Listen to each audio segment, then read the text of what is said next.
Recently, there has been a broadening of student protests across US universities regarding the war on Gaza.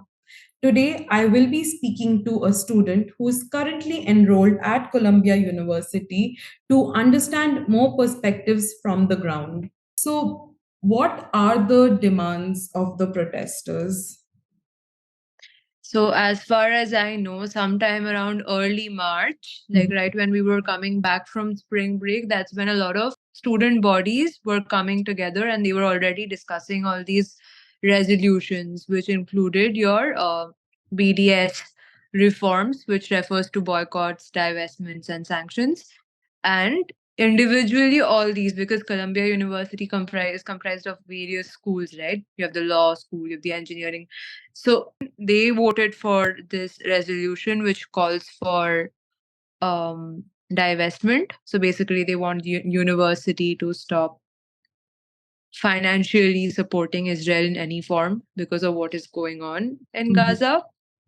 And along with that, I think they had a few other demands about cutting off all reciprocal arrangements with the Tel Aviv University.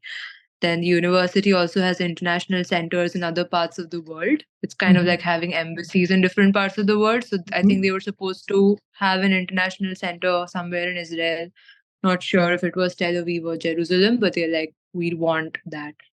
project to be scrapped as well. So these are the demands. Okay. And who are involved in the protests? That is to say, is it all students, or do we have faculties and administration also participating in these protests? So, as far as I know, the faculty members did show up in protesting what happened to the students last Thursday, because that's when 108 people were arrested at that point of time.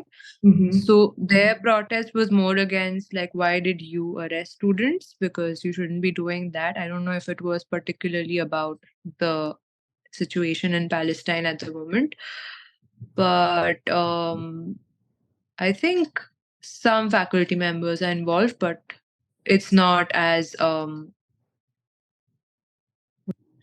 unified as the students have come up as a unified front.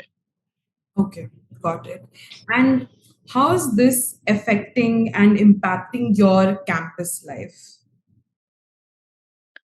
So campus, basically the way our university works, it's open access for all when it comes to the grounds of the Mhm. university, although all the individual buildings are ID'd. But now because of this, like it's been going on since October last year actually, where on several days whenever they anticipated protests happening, they just restricted access to the main campus to only people who hold Columbia University IDs. Mhm. Otherwise, they're not letting anybody else enter. And since Thursday, that's been the case even more. So the security has like tightened a lot. We have police personnel constantly outside the gates, which was again not a thing all these months. It's been like that for the last week or so. And we also have like helicopters buzzing over our heads. Mhm. So there is tension in the Mhm. campus. Okay. And on a more personal note, how has this affected your study abroad ambitions?